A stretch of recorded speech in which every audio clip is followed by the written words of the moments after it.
Ini yang banyak orang lupa. Ini yang kemudian menjadi pijakan daripada Hamas. Karena legitimasinya itu dikeluarkan dalam KTT. Oh, ada dasarnya. Ada dasar hukumnya. Ada dasar hukumnya. Nah, jadi orang banyak lupa. Orang pikir dia hanya sekedar hantam. Tidak. Kenapa? Karena dia tunggu. Ternyata negara-negara Arab ini tidak bergerak.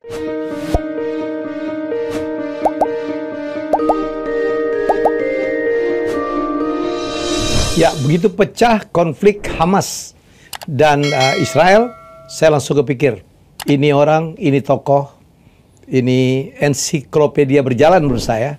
Runtun kalau bercerita, langsung saya kontak Pak Pitan Dasaleh.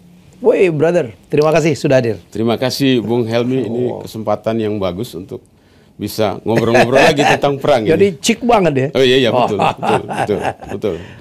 Iya, jadi ini udah hari ke-12 ya. 12-13 pada saat kita syuting ini, dan apa ya, berbagai macam sudut pandang, perspektif ya mengemuka. Betul. Kalau Bung Pitan mau mulai dari mana? Baik, jadi saya kira begini, ini karena sudah simpang siur tanggapan dan kejadian, saya merasa perlu untuk meluruskan ini dalam perspektif atau sudut pandang diplomasi. Oke. Jadi begini, saya khusus bicara soal diplomasi. Banyak orang lupa bahwa Hamas itu punya alasan kenapa dia menyerang Israel. Nah ini belum banyak orang bahas. Begini, saya ingin tarik kembali melihat upaya diplomasi itu. Saya ingin tarik kembali ke satu tanggal yang orang banyak lupa, yaitu 29 Agustus sampai 1 September 1967. Ini tanggal yang sangat penting karena pada 29 Agustus sampai 1 September 67 itu kepala negara, raja, presiden, perdana menteri dari Liga Arab bertemu di ibu kota Sudan, Khartoum, untuk mengeluarkan deklarasi yang namanya KTT keempat daripada Liga Arab, mengeluarkan deklarasi yang namanya Khartoum Resolution. Ini banyak orang lupa ini. Nah, peristiwa itu terjadi menyusul perang 6 hari yang terjadi waktu itu dari 5 Juni sampai 10 Juni 1967 itu, ketika Mesir, Yordan, dan Syria itu berperang melawan Israel. Lalu Israel mengambil alih dataran tinggi Golan dari Suriah, Israel mengambil alih Gaza dan semenanjung Sinai dari Mesir, Israel mengambil alih tepi barat dan Yerusalem Timur dari Yordania. Ini peristiwa ini yang menyebabkan Liga Arab pada saat itu berkumpul di Khartoum, dan mereka itu yang hadir, para pemimpin kepala negara waktu itu adalah Presiden Mesir, kemudian Raja Yordania, kemudian Perdana Menteri Suriah, kemudian Lebanon, lalu Algeria, Irak, Kuwait, dan Sudan. 8 negara ini mereka bertemu di Khartoum. Lalu dalam pertemuan dari 29 Agustus sampai 1 September itu mereka melahirkan apa yang disebut Resolusi Khartoum. Resolusi itu terdiri dari 7 paragraf. Dan yang paling penting adalah paragraf kedua, ketiga, dan ketujuh. Paragraf kedua itu mengatakan bahwa karena Israel sudah mengambil alih tanah-tanah Arab itu dalam perang 67 itu, maka menjadi tugas dan tanggung jawab semua negara Arab bersatu dan merebut kembali. Ya. Itu paragraf kedua. Paragraf ketiga itu sangat terkenal, waktu itu menjadi headline di seluruh dunia, yang dikenal dengan 3 no's. 3 kata tidak. Tidak ada hubungan dengan Israel, tidak ada pengakuan terhadap Israel sebagai negara, dan tidak boleh ada perundingan damai dengan Israel. 3 no's, 3 kata tidak. Tidak boleh ada damai dengan Israel, tidak boleh ada pengakuan terhadap Israel, dan tidak boleh ada perundingan damai dengan Israel. Ini adalah hasil daripada KTT Liga Arab di Khartoum yang dicetuskan pada 1 September 1967. Nah, ini yang dilanggar oleh semua negara yang hadir waktu itu. Jadi waktu itu, ketika dikeluarkan resolusi Khartoum itu pada 67 itu, PLO jadi semangat kan. PLO didirikan di 1958 itu oleh Yasser Arafat dan teman-teman yang kembali dari Kairo waktu itu. Mereka mendapat legitimasi bahwa karena para kepala negara sudah bicara seperti gini, mari kita berjuang untuk rampas, ambil kembali tanah yang diduduki, tanah Palestina yang diambil oleh Israel. Itulah semangat perjuangan PLO. PLO waktu itu berbasis di Damaskus, kemudian mereka kemudian hari itu mereka pindah ke Yordania ya. Jadi atas dasar itu maka tiga kata tidak itu, Three No's itu menjadi headline di seluruh negara Arab. Semua koran, radio, televisi semua mengangkat itu, bahwa dunia Arab mengatakan tidak boleh ada damai dengan Israel, tidak boleh ada pengakuan terhadap Israel, dan tidak boleh berunding damai. Ini yang banyak orang lupa. Ini yang kemudian menjadi pijakan daripada Hamas. Karena legitimasinya itu dikeluarkan dalam KTT. Oh, ada dasarnya. Ada dasar hukumnya. Ada dasar hukumnya. Nah, jadi orang banyak lupa. Orang pikir dia hanya sekedar hantam. Tidak. Kenapa? Karena dia tunggu. Ternyata negara-negara Arab ini tidak bergerak. Gitu. Dan Israel makin menjadi-jadi ya, terutama di Gaza. Betul. Nah, yang terjadi begini ya. Itu 67. Yang terjadi adalah 6 Oktober 1973 terjadi perang Yom Kippur. Waktu perang Yom Kippur itu Suriah masuk untuk mengambil kembali daerah dataran tinggi Golan, dan Mesir waktu itu Presiden Gamal Abdel Nasser mengirim pasukannya menyeberang terusan Suez. Mereka berbasis di delta timur terusan Suez untuk menyerang pasukan Israel di Semenanjung Sinai. Mereka berhasil memukul mundur pasukan Israel itu, dan itulah yang kemudian disebut dengan operasi Perang Badar. Operasi Perang Badar Mesir. Dan ini kemudian dijadikan hari nasional yang diperingati sebagai tanda kemenangan orang Mesir terhadap pasukan Israel di Semenanjung Sinai. Nah, kemudian ini tanggal 6 tahun 1973. Kita ingat tanggal 6 Oktober 1973 perang itu dimulai. Perang itu berakhir pada 25 Oktober 1973 setelah 2 kali gencatan senjata karena PBB turun tangan. 25 Oktober PBB turun tangan setelah 2 kali gencatan senjata. 25 Oktober mereka menandatangani perjanjian gencatan senjata dan perang itu berakhir. 6 Oktober sampai 25 Oktober. Nah, yang terjadi itu adalah tahun 1973. Yang terjadi adalah dunia Arab waktu itu masih berpegang kepada resolusi Khartoum. 3 kata tidak itu. Tapi tiba-tiba Presiden Anwar Sadat pergi ke Tel Aviv pada tahun 1977 untuk bertemu dengan Perdana Menteri Menachem Begin waktu itu. Dengan Menachem Begin. Mereka bertemu tahun 77, lalu tahun 78 ada blunder yang dilakukan oleh Mesir, yaitu secara diam-diam Presiden Gamal Abdel Nasser waktu itu mengirimkan tim ahlinya bertemu di tempat peristirahatan Presiden Amerika di Camp David di Maryland. 12 hari mereka lakukan perundingan rahasia di situ. Keluar dari situ mereka umumkan menandatangani Camp David Accords.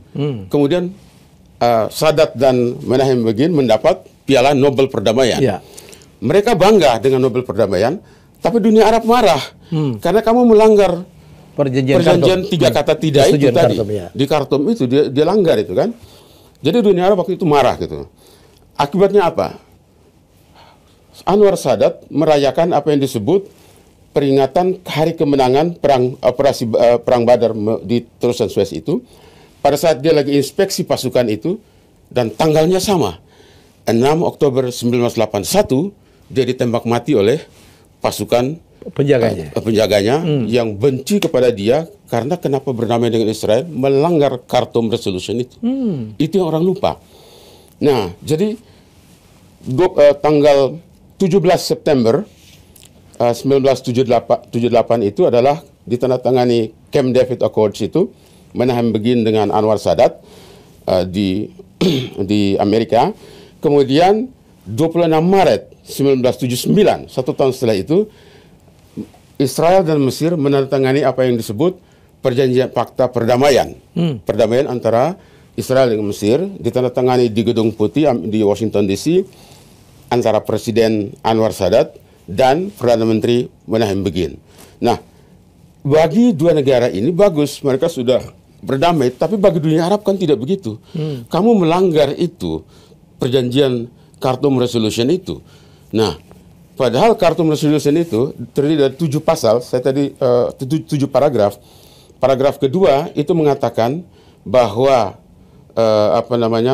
karena tanah Arab sudah diambil oleh Israel, maka menjadi tanggung jawab semua negara Arab untuk merebut kembali. Paragraf ketiga itu adalah 3 kata tidak tadi. Paragraf ketujuh, ya, paragraf penutup itu mengatakan bahwa dunia Arab bersatu untuk menutup semua pangkalan militer asing. Itu paragraf ke-7. Faktanya hari ini ada 27 pangkalan militer Amerika di dunia Arab. 27, yaitu 10 pangkalan angkatan laut dan 17 pangkalan angkatan udara. Amerika. Jadi ini melanggar perjanjian Khartoum yang sudah disepakati oleh para raja dan perdana menteri pada tanggal 1 September 1967. Ini jadi sehingga organisasi seperti PLO, seperti Hamas, mereka merasa, loh, ini para pemimpin kita kenapa jadi berbalik arah? Kita sudah berjuang mati-matian, kok tiba-tiba mereka berbalik arah? Lebih celaka lagi, 1994 Yordania dengan Israel tanda tangani perjanjian kesepakatan damai, itu 94. Kemudian apa yang terjadi?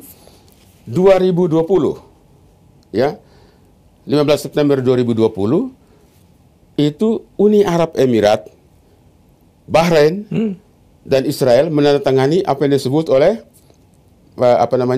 Abraham Accords waktu itu, yang disponsori oleh mantunya ada Donald Trump kan. Ya. Jadi Uni Arab Emirat, kemudian Israel dan Bahrain tanda tangani. Itu September 2020. Nah, 23 Oktober 2020 tahun yang sama, Sudan yang tadinya di ibu kotanya dikeluarkan resolusi itu, ternyata Sudan ikut menandatangani Abraham Accords. Coba.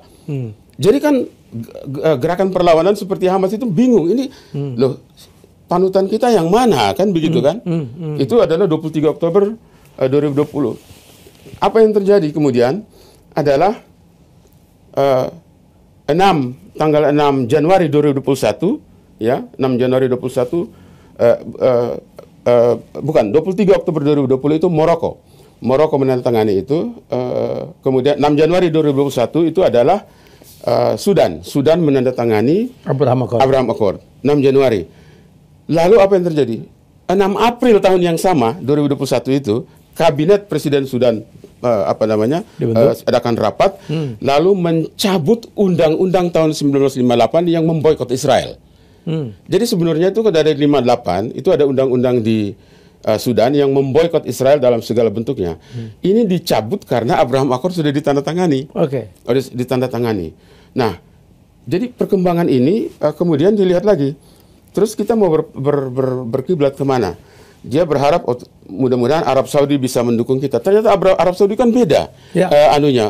Positioningnya di bawah MBS ini kan agak netral dan bahkan mengarah ke sekular, ya. Pangeran Putra Mahkota ini.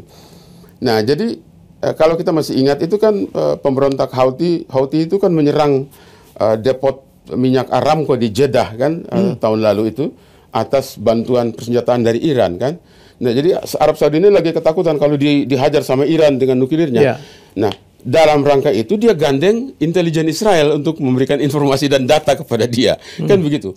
Nah, kan itu kan terbuka, gitu. Meskipun dia lambat sekali melakukan normalisasi, tapi terbuka. Oh, loh, kok ini Arab Saudi kenapa main mata dengan Israel, kan begitu kan? Ini jadi kiblat kita, jadi acuan kita, kok dia main mata dengan Israel, kan begitu kan?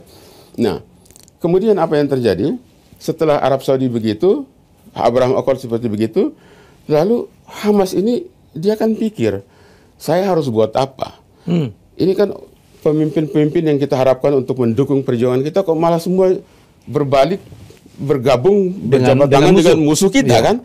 Jadi dalam keadaan panik seperti itu, saya pikir dia tanpa berhitung dengan cukup matang, dia hajar itu Israel. Pada 7 Oktober, ya, ketika orang lagi jam 6.30 itu lagi nonton konser musik gitu, ya, gitu. Saya pikir dia tidak akan perhitungkan bahwa akan kembali, karena dia pikir dengan 4.000-an misil sekali itu pasti Israel kelabakan, kan gitu. Nah, itu yang terjadi.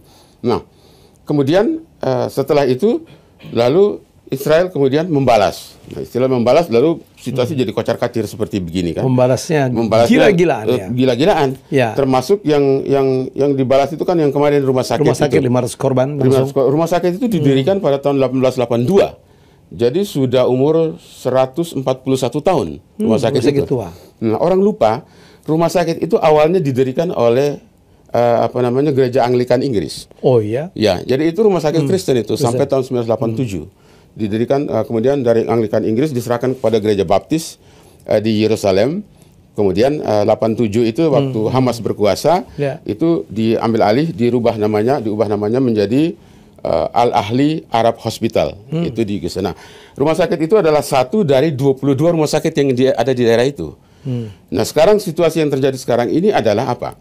Yang terjadi sekarang ini adalah penyerangan Israel itu terhadap penduduk di Gaza itu bukan saja mengarah ke tentara.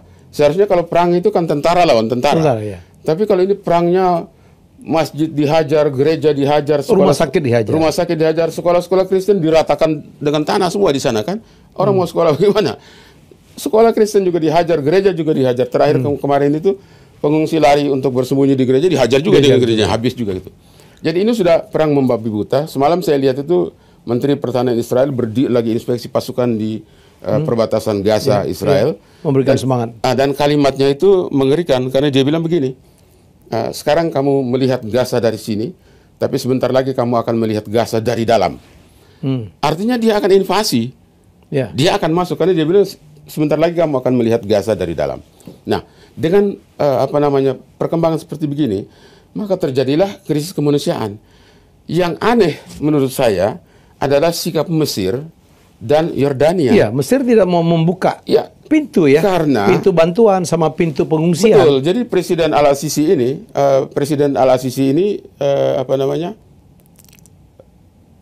takut. Presiden Al-Sisi ini menerima kanselir Jerman. Dia terima kanselir Jerman, kemudian adakan konferensi pers bersama, lalu dia katakan bahwa sudah cukuplah kita tampung orang-orang Palestina, kami akan tutup perbatasan, tidak boleh masuk. Tidak boleh masuk. Dia bilang sudah ada 9 juta pengungsi di situ, dia tidak akan masuk. Raja Yordania sama. Raja Yordania alasannya begini, waktu tahun 48 ketika perang Israel merdeka itu kan ada 700.000 orang Palestina di Israel yang diusir dari situ. Sehingga mereka harus pergi ke Yordania. Tahun 73 waktu perang Yom Kippur 300.000 orang. Jadi 1 juta orang Palestina sudah mengungsi, itu adalah sampai tahun 73. Saat ini mereka beranak pinak sudah menjadi 6 juta lebih di sana. Karena itu dia nggak mau terima lagi loh. Tetangga kan cuma mereka. Iya. Jadi kalau mereka tutup ini, masa dikirim ke Indonesia? Inilah kan yang mati ya, yang banyak sekali korbannya maksud saya. Ini seharusnya apapun alasannya mereka terima dulu, kemudian baru undang negara lain untuk tampung. Orang seharusnya atas dasar kemanusiaan. Iya, atas kemanusiaan. Dan atas dasar persaudaraan sesama Arab lah ya. Ini masa negara sesama Arab begitu bersaudara, bertetangga. Di sini kelihatan ya Bang Pitan bahwa sesama Arab itu tidak kompak. Banyak orang bilang Israel itu negara kecil, sehebat apapun. Itu kalau Arab semua bersatu, nggak mungkin menang lah. Betul. Israel ini. Masalahnya adalah tidak bisa kompak. Tidak bisa kompak. Kan? Itu kan lucu kan. Di Jazirah Arab itu kan rasnya sama, bahasanya sama, agamanya sama, budayanya sama. Tapi kenapa nggak bisa bersatu? Nah di situ masalahnya.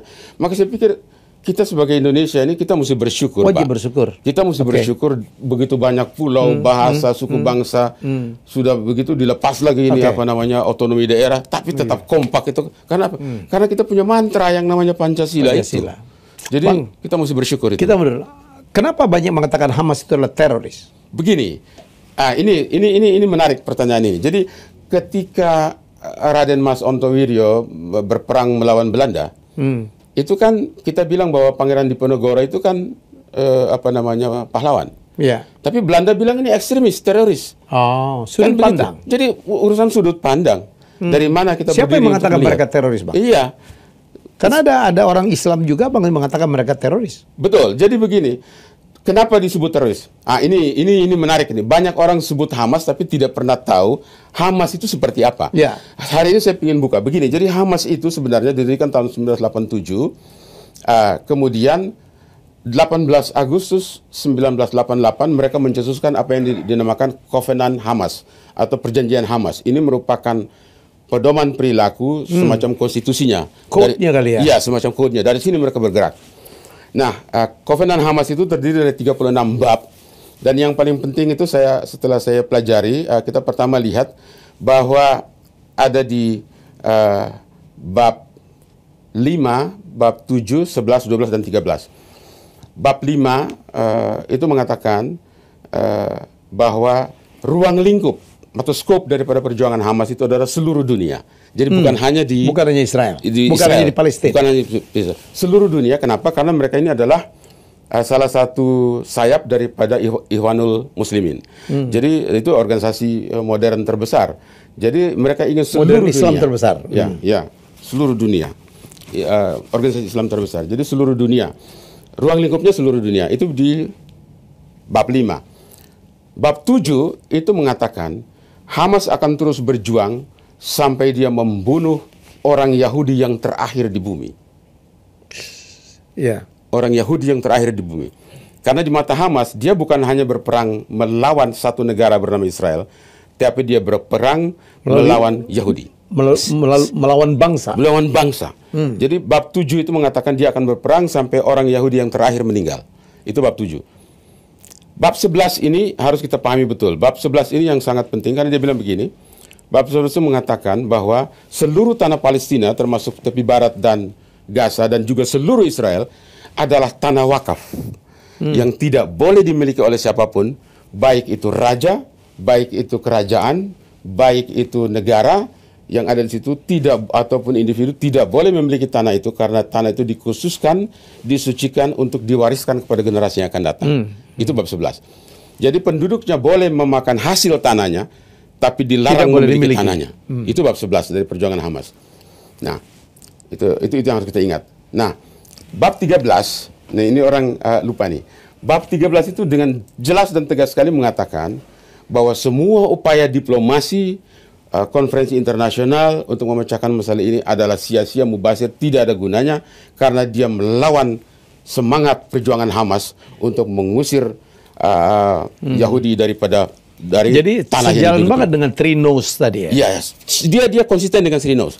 Nah, kalau kita mengerti konstitusinya atau apa namanya code of conduct daripada Hamas ini, kita akan katakan, oh, pantas dia dengan Fatah itu tidak sejalan. Tidak sejalan. Karena Fatah itu ingin supaya solusi dua negara berdampingan. Iya, itu yang diusulkan oleh banyak kepala negara ya. Kepala negara termasuk Xi Jinping ya. Itulah posisi Indonesia. Ya. Pemerintah Indonesia itu memperjuangkan supaya terjadi solusi dua negara yang potong dua aja. Ya, hidup berdampingan dengan syarat salah satunya tidak boleh menjadi ancaman bagi yang lain. Itu syaratnya. Jadi solusi dua negara itu syaratnya itu. Jangan ada ancaman terhadap Palestina dari Israel, jangan ada ancaman terhadap Israel dari Palestina. Kalau itu bisa dicapai, maka solusi dua negara itu bisa diwujudkan. Nah, apa namanya? Itu yang banyak orang lupa ya. Jadi kenapa Hamas punya sikap begitu? Karena mungkin di satu sisi dia lihat para pemimpin Arab ini ternyata kok balik haluan, ya. Tidak sesuai dengan deklarasi dan tidak Khartoum, tidak kompak. Kemudian di sisi lain, loh kok ada gerakan yang begitu besar, mulai dari normalisasi Mesir dengan Israel, kemudian Yordan dengan Israel, kemudian ini Abraham Accords yang ditantang. Tapi banyak juga ya Bang, saya potong. Banyak juga yang menganggap, udahlah ngapain bermusuhan ya, saling mengakui aja, two nation didirikan daripada berkonflik, saling menyakiti, saling membunuh. Nah, jadi memang ini masalahnya sangat besar. Nah, yang paling disayangkan menurut saya justru Dewan Keamanan PBB. Iya.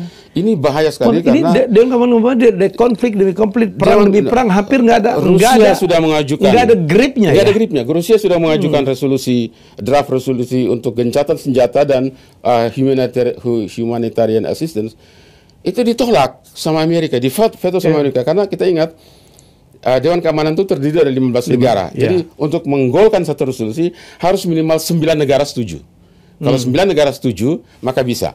Tetapi kalau misalnya 14 negara sudah setuju, tapi satu negara yang pemegang veto bilang no, yang 5 itu ya. 5 itu. Satu tidak setuju, itu hak veto namanya. Nah, jadi ini resolusinya Rusia ini dipotong sama.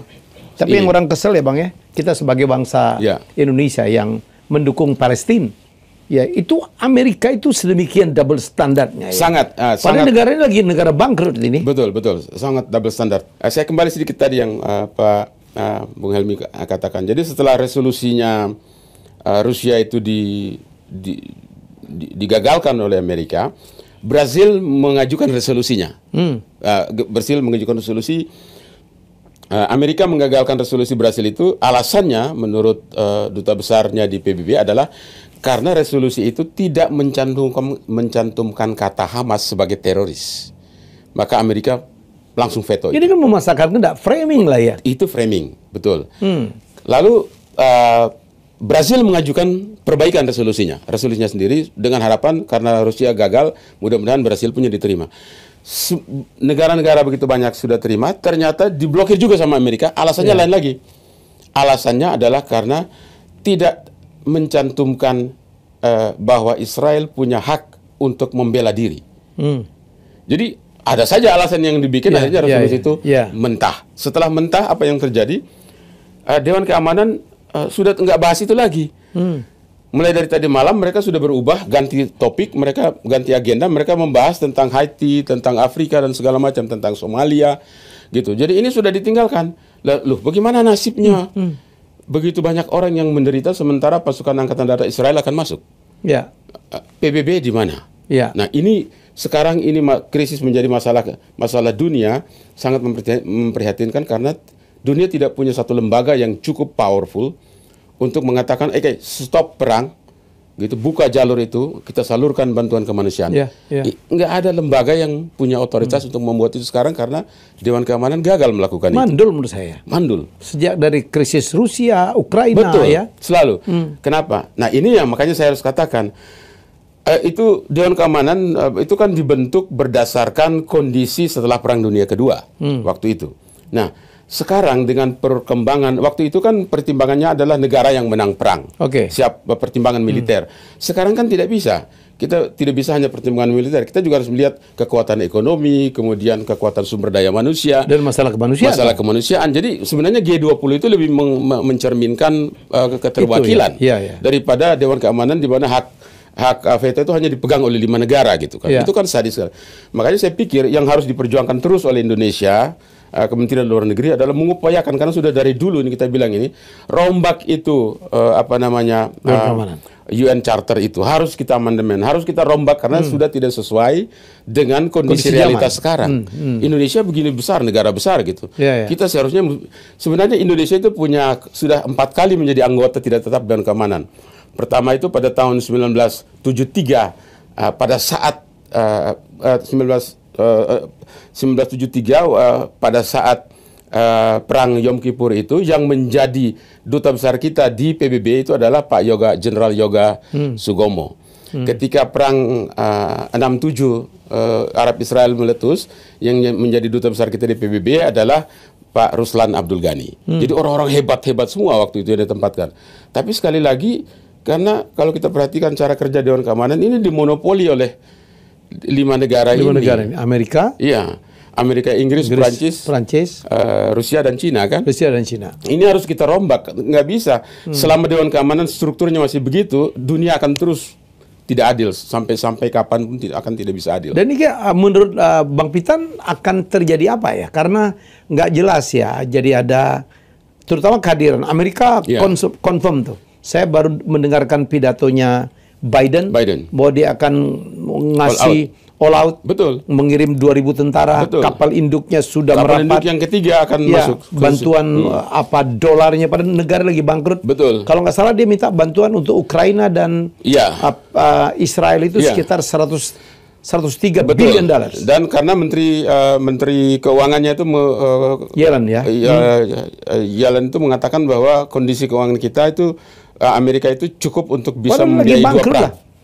Saya tahu, saya baru pulang dari Amerika, mereka ada dalam keadaan bangkrut, bayar polisi aja udah nggak bisa. Nah, ini kan ada gengsi juga. Kasus Israel itu mereka sepakat. Betul.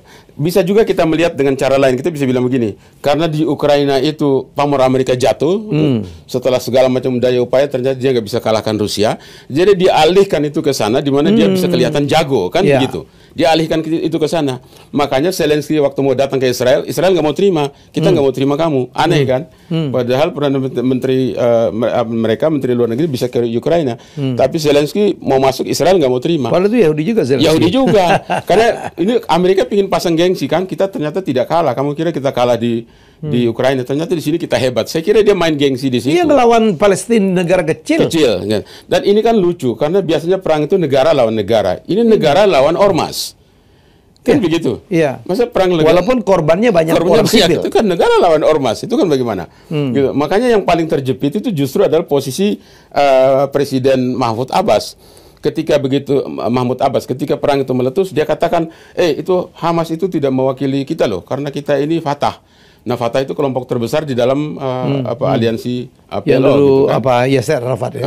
Yasser Arafat itu dulu tuh kan, gitu. Tapi ketika korban jatuh begitu banyak, dia berubah lagi. Dia bilang, kita nggak bisa bilang Hamas bukan kita, karena yang jatuh begitu banyak orang yang tidak bersalah. Dia berubah lagi posisinya. Oh, ini kita semua ikut menderita kan begitu. Jadi tadinya itu adalah negara lawan Israel melawan ormas, dia sekarang menjadi krisis kemanusiaan. Kita belum hitung kalau pasukan angkatan darat masuk seperti apa kerusakannya. Ini 2000 dan ini bisa terjadi besok, bisa malam ini, kapan saja mereka sudah siap. Dan lawannya sipil sekarang ya. Iya, betul. Nah, kalau melihat gitu, apa yang bisa kita melihat? Saya katakan sekali lagi, selama konstruksi PBB masih seperti itu, dunia tidak akan bisa adil. Kita mesti berjuang dengan Amerika semena-mena ya. Sangat. Sekarang dengan Prancis, Jerman, Inggris betul. Gitu. Inggris pun sudah kirim marinir dan kapal kapal perangnya sama helikopter, pesawatnya udah turun semua di sana untuk menjaga supaya jangan sampai Suriah masuk. Inggris sudah turun.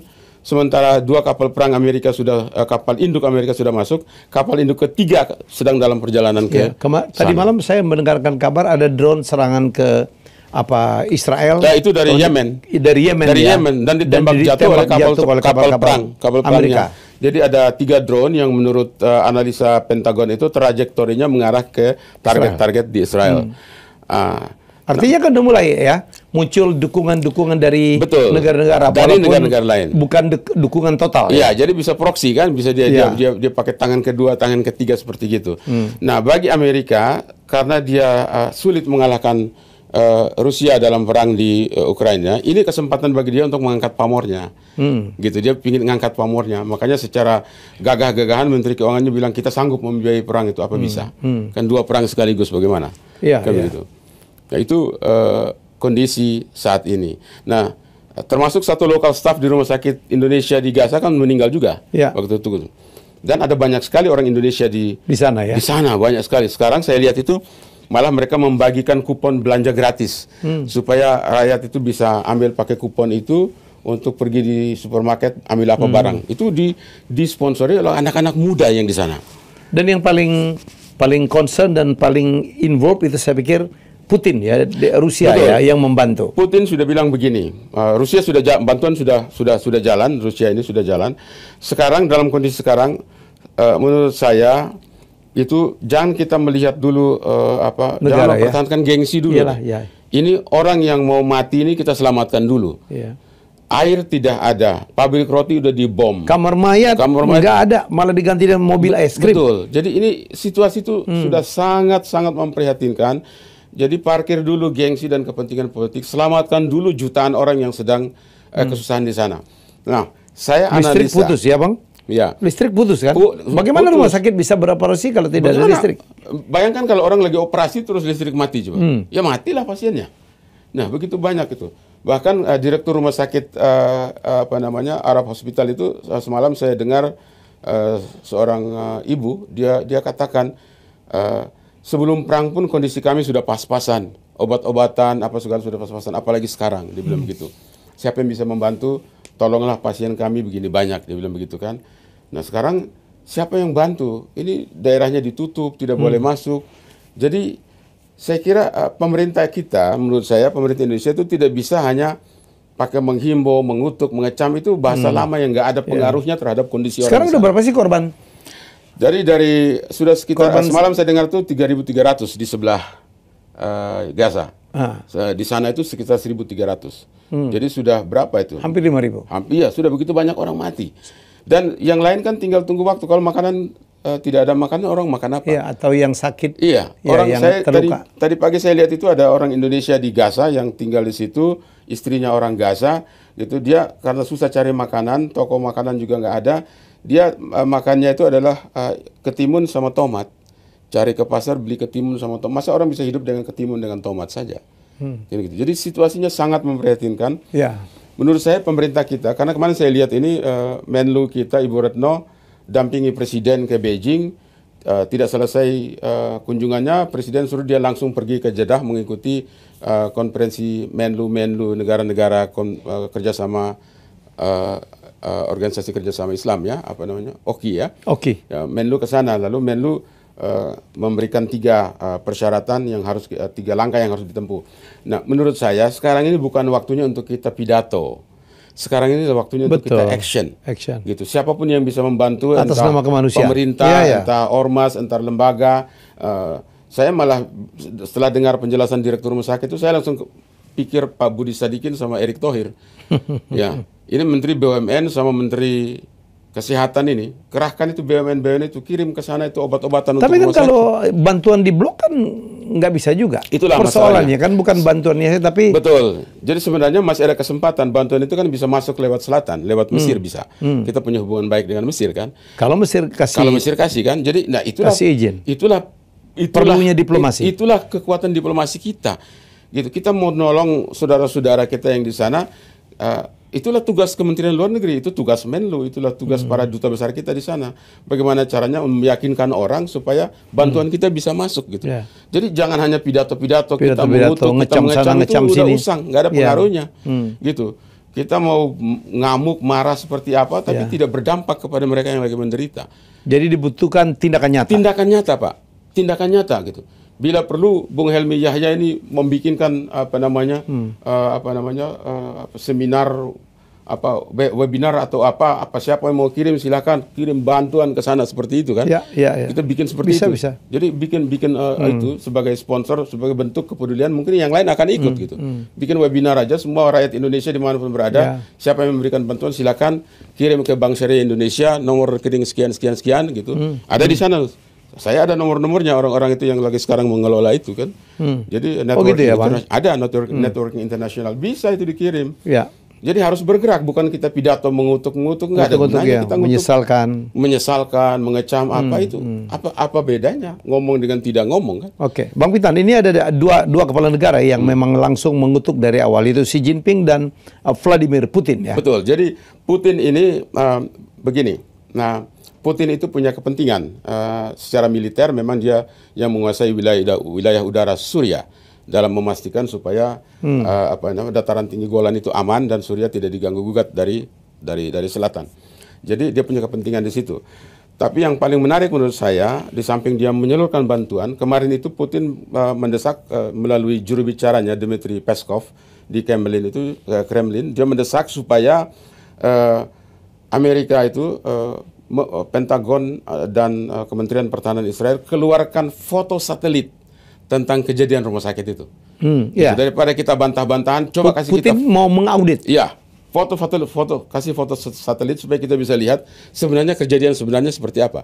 Karena Presiden Amerika dan Perdana Menteri Israel menyangkal. Mereka katakan bahwa ini karena salah tembak roket dari belakang rumah sakit lalu jatuhnya ke atas itu sehingga orang pada mati kan begitu. Nah, Putin bilang oke, kalau begitu kasih kita foto satelit supaya kita bisa buktikan benar atau tidak.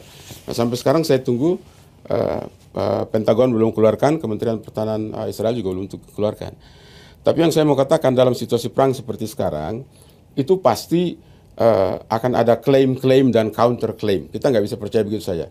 Bagi kita sekarang, kita tidak ngurus siapa serang siapa. Kita ngurus begitu banyak 2,3 juta orang Gaza yang sedang menderita, tidak makan, tidak punya listrik, tidak punya obat-obatan, tidak punya selimut, karena rumahnya hancur semua kan, tidak punya air bersih pun tidak ada. Mereka minum apa? Saya bingung ini. Di sana itu di Gaza itu kan ada 3 pusat salinasi untuk penyulingan air bersih. Itu nggak bisa jalan karena listriknya padam.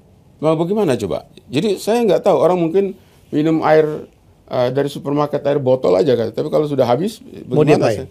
Saya nggak tahu. Ini situasi sangat memprihatinkan. Saya nggak tahu. Ini yang begini kan seharusnya menjadi kepedulian dari semua negara. Gitu. Jadi kalau negara-negara Arab tidak mau peduli, ayo Indonesia peduli. Saya pikir kalau ini pelanggaran hak asasi ya, jatuhnya korban sipil ini bukan tentang agama ya Pak Pitan? Enggak, sama sekali Karena ada beberapa negara juga yang non-Muslim juga mengutuk. Seperti Xi Jinping. Betul. Ya. Sama sekali enggak. Karena kan waktu Israel menembak itu, peluru datang kan dia nggak tanya, saya mau tembak ke sini, kamu agama apa? Kalau bisa tembak kan nggak bisa. Peluru kena siapa ya mati aja kan begitu kan. Jadi pada saat sekarang ini kita berhentilah kita bicara kutuk mengutuk. Kita sekarang bikin siapa bisa membantu? Action. Bila perlu kita mulai dengan Helmi Yahya. Bikinlah webinar untuk semua masyarakat Indonesia dimanapun pengumpulan dana lah minimal ya. Silakan menggalang dana untuk mengirim ke rekening di sana melalui Bank Syariah Indonesia supaya benar-benar dan laporkan ke pemerintah supaya ada pengawasannya, jangan sampai dana-dana yang kita pergi justru salah sasaran. Nah ini saya kira Bung Helmi bisa menjadi jadi anunya. Semoga yang dengar ya, kita juga bisa sama-sama. Ya mungkin Bung Pitan juga, kita sama-sama aja lah. Ya saya mungkin media saya bisa dipakai untuk itu. Karena sekali yang sekarang dibutuhkan adalah action. Ya sudah cukup kita berdebat. Saya tadi nonton agak kesel juga di TV-TV dari media barat Eropa. Yang diangkat adalah korban-korbannya dari pihak Israel. Kalau orang sudah dalam kondisi sekarang ini, jadi ibaratnya begini, kalau ada orang tabrakan di jalan mati, kita jangan ngurus berkelahi dulu, selamatkan dulu orang ini. Jangan ditanya kamu apa ya? Kamu agama apa nih? Enggak, bukan itu. Selamatkan dulu manusia ini, nyawanya kan begitu. Nah sekarang sudah jelas-jelas ada begitu banyak orang yang sudah dalam keadaan kesusahan, tidak diterima oleh tetangganya sendiri yang sama-sama negara Arab. Betapa sakitnya coba. Mesir tidak mau terima, Yordan tidak mau terima. Lalu mereka harus lari kemana? Ke Suriah tidak mungkin. Satu-satunya jalan mereka harus lari ke laut. Di situ ada angkatan laut Amerika. Mau bagaimana caranya? Nggak bisa. Nah, inilah kesempatan bagi saya masyarakat Indonesia yang peduli. Ayo kita bikin gerakan, gitu. Apapun caranya, gitu. Baik, Bang Pitan, terima kasih. Jadi sekali lagi, suara terkeras dari Bang Pitan ini? Action please. Action please. Because action is louder than words. Betul. Itu peribahasa yang sangat bagus gitu. Karena dalam kondisi sekarang memang saya kira kita tidak perlu tunggu langkah pemerintah. Sekarang ini kita harus bisa, masyarakat siapapun, ormas, organisasi media atau siapa yang bisa membantu, ayolah, bantulah. Seperti gitu. Saya yakin kalau Bung Helmi gerakan ini banyak orang akan ikuti. Nanti coba saya kontak teman-teman ya. Betul. Baik, terima kasih Bang Pitan. Jadi semoga konflik yang melanda sekarang. Karena jadi korban itu Palestina walaupun Hamas menyerang duluan. Kita sudah bahas di mana-mana kok Hamas bisa nyerang, ada kemungkinan dibantu ini, itu udah selesai. Perdebatan, perbincangan itu sudah selesai. Mari kita membuat tindakan nyata untuk membantu saudara-saudara kita di Palestina. Ya, terima kasih Bang Pitan, dan kita jumpa lagi dengan tamu hebat saya selanjutnya. Bye-bye. Terima kasih sudah menonton Helmi Yahya Bicara. Jangan lupa untuk like, komen, share, dan subscribe.